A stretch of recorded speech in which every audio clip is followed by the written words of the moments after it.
of 3 multiplied by 4. 3 times 4. 3 and 4 are considered the first 2 numbers. 1, of course, is a unit. And 3 is your first indivisible number. And 4 is your first number after the indivisible number. So 3 and 4 count as your first numbers. And 3 is the number of God, the Holy Trinity. 4 is the number of the earth.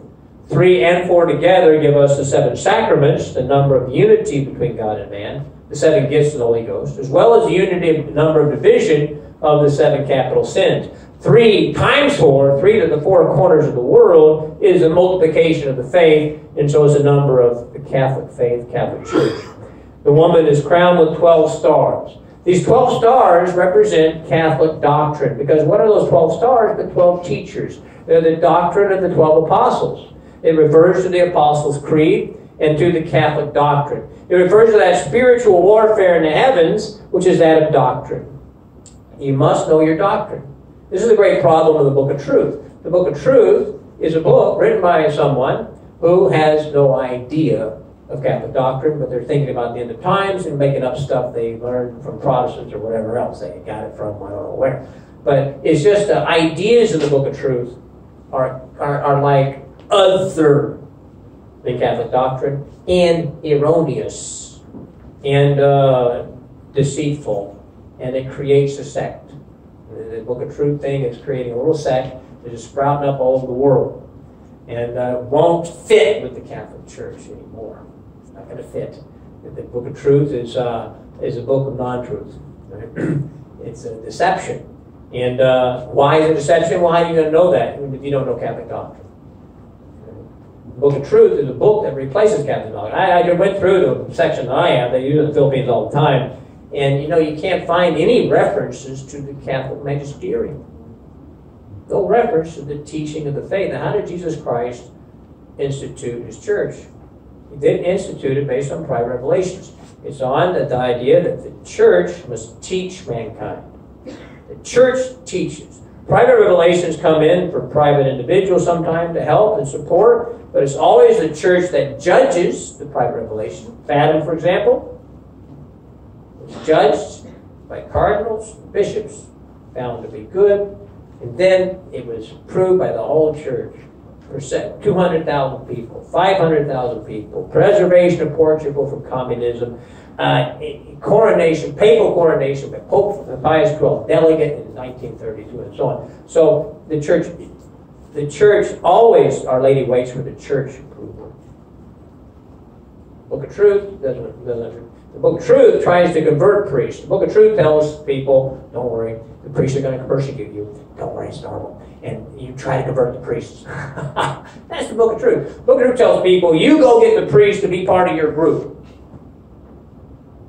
Whereas you're doing something different, right? What are you doing? You come to Mass. Am I right?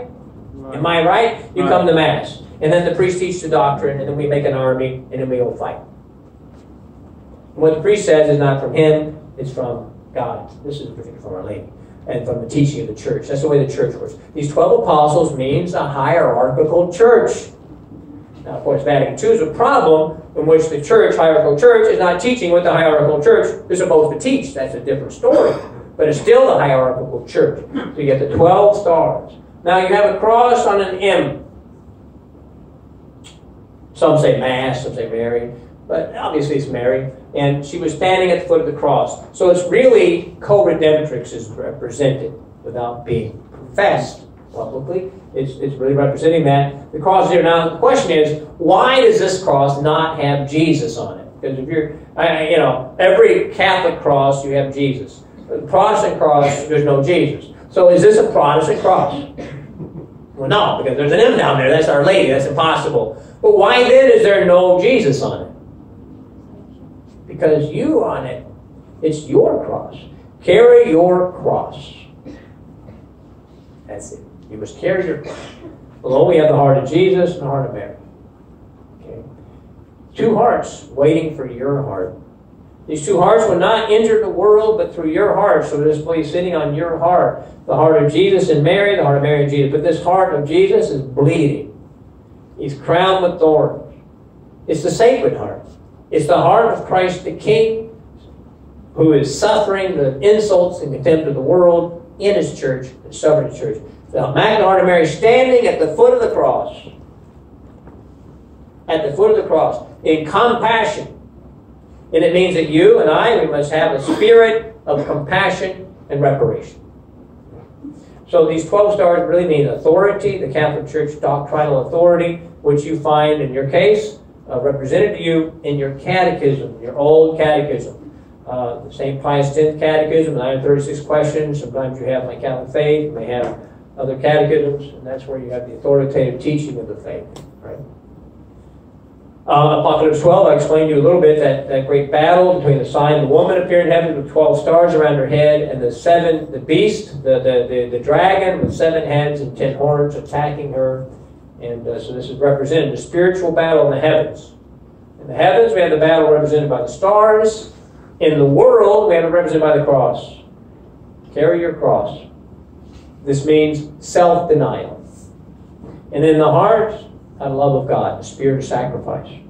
We must have that spirit of sacrifice to carry our cross after Him all the days of our life, and to be willing to make sacrifices for the conversion of sinners. All right. So that's basically a brief summary of the miraculous medal. Now, when you give the miraculous medal to someone, it's a good idea. I want to recommend to you highly that you say something. Why? Because the miraculous medal is in itself an instrument of grace. It's grace. Because it's guaranteed to have grace from Mary. It rides on the wave of her intercession. But are not you an instrument of grace? And if you say something coming from your faith and love of your mother, you say something to someone, your words are carrying grace. Well, God can use an ass, a donkey, to communicate grace. To Balaam. He can use sometimes a pagan or somebody to communicate grace. For example, Garcia Marino. He was in school in Paris. He was a Catholic man, but he wasn't practicing the faith. He was always defending the faith. He defended 2 French guys who were kind of like Freemasons. They were arguing and arguing, and he just defeated them in argument. And finally the 2 guys said, "Oh, well, you're pretty good, huh? You're really good, Garcia. But you know what? You don't even practice what you believe. You're a hypocrite." He was shocked. He went, "Gentlemen, that's right today. Tomorrow, you're a liar." He went to confession, and he converted.